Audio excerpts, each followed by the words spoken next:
When London Longbeard appeared of the first poster online, a lot of cartoon fans or cartoon community reacted in a way is like not another one Teen Titans Go, in other words. In a way, I can see what they're saying just looking on the poster, but as a critic, I cannot really say much because at the very end, you have to watch the series to give your own opinion.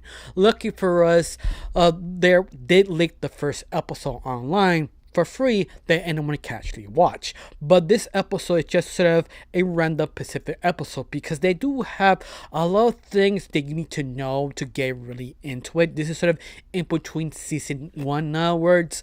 But what I saw of this first episode, I have to admit it does have potential, but at the same time, I can see a lot of people not really liking Longbeard because the tone, the pacing, and then what trying to do. But before I continue on, my name is Rachel. I like to talk about animation, not just animation, to reviews, first impressions, cartoon theories, and sometimes, if I have some spare time, cartoon breaking news. Of course, you like how it's going, like to help my channel, pull like, comment, and subscribe. That's the only thing you need to do. If not, that's fine. If you do, thank you. Because of you, I'm getting close to my main goal of 2,000 subscribers. And yes, I'm getting close every single day because of people like you. People like, comment, and subscribe.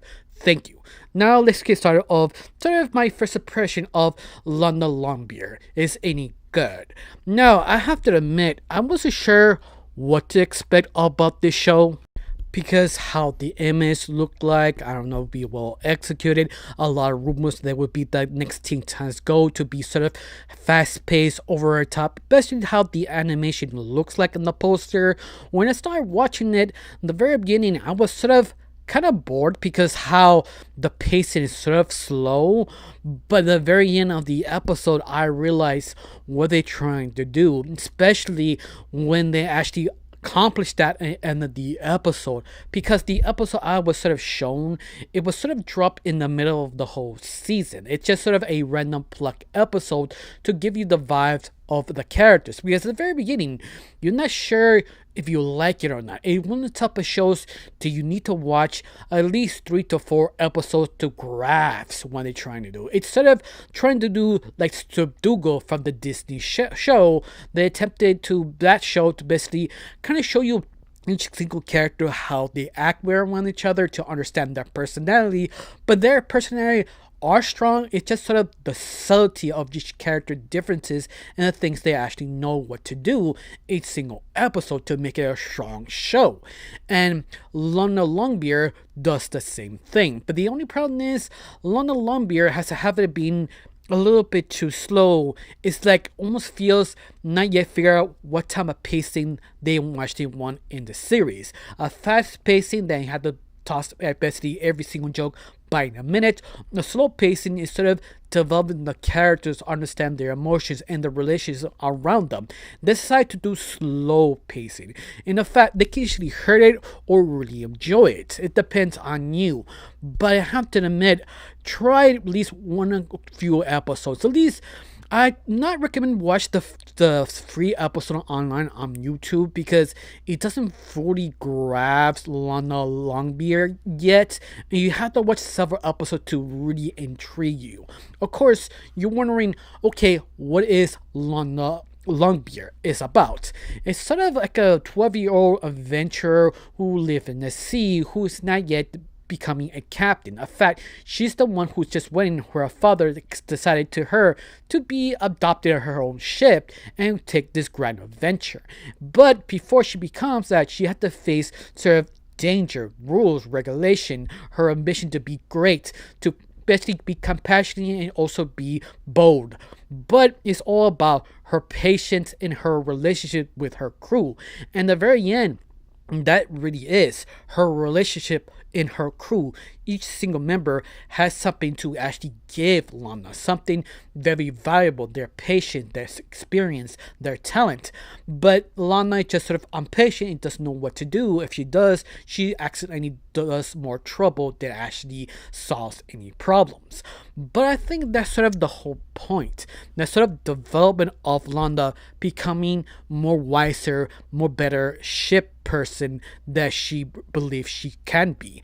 But at the very end, again, it's just sort of patience and time and growth. And that's sort of the direction they want to do this specific show. I have to admit, this could be a hit, maybe, but or at least a cult hit. It's something that I'm 100% sure people, when you actually watch this, they'd automatically drop it because the pacing and development of each single character, because it's sort of a group effort and something they have to give time.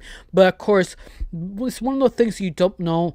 People will take it easy or take their time when this season 2 ends so they can binge it all. It's something just sort of interesting how people will react of this episode. If you're wondering, I recommend it. The way, yes, but with a sort of kind of wait for a second. What I mean is, it's one of those shows I think it's better to binge it, or if that, at least wait for the first 5 episodes completely drop and binge the first 5 episodes, because it's something you have to really see single episode to fully appreciate what trying to do. If you have patience, if you're not, you like me, you thought this show sucks, it's just too slow, it doesn't feel for infants or something like that. But that's what I thought, but till I finished the whole episode, I realized, no, this actually is a good show, but it just sort of glimpses, like you're not seeing the full picture if you've seen several episodes to understand each single character relationship and also the character development and the personality, how they complement each other, but also how they have their own issues. It's one of those shows you have to give it time. That's what I mean. I think this show is probably better or beloved even more, or at least understand what you're trying to do if you probably binge the first 5 episodes or the whole season. Depends on you, how you watch television nowadays. For me, I actually did enjoy. I feel this one has so much potential to be great. It's just sort of, you need patience. But at the same time, I kind of agree with some people. Just looking at the image, it doesn't give you that much confidence to be great. But it does have something here. That's the problem is, you have to give patience to enjoy what they're trying to give you. And I think that could easily make it or break this series, because Lana herself, she's sort of kind of jump first, ask questions later type of character that can easily piss you off or not, but also realizing trying to maybe grow as a mature person, but yet she's still very young, not understanding not to take the breaking rules. In other words, she's Finn, but a female version of it. But a little different, because Finn is just sort of a psychopath, and Lana is not fully a psychopath. She's just sort of stubborn, in other words, and that stubbornness, you can actually maybe like her or hate her, because there's a lot of things you easily hate this show. You can see why people hating it, but it's one of those things that it depends of the full series they can actually deliver, and that's it. That's the main question. But for right now, I'm gonna wait and see how the cartoon fanatics will react to this show, because the first time they saw the image, they have a very negative opinion. I mean, to be fair, that's usually normal for cartoon fanatics. We always have very bad opinions just for an image. But when you see the show, depends how people react, and that's the thing I am very curious. In fact, have you seen the first leaked episode online? Do you enjoy it? Do you hate it? Do you even have an opinion, or not sure what to feel? Because that's the thing, you don't know how to feel first. That's what I mean.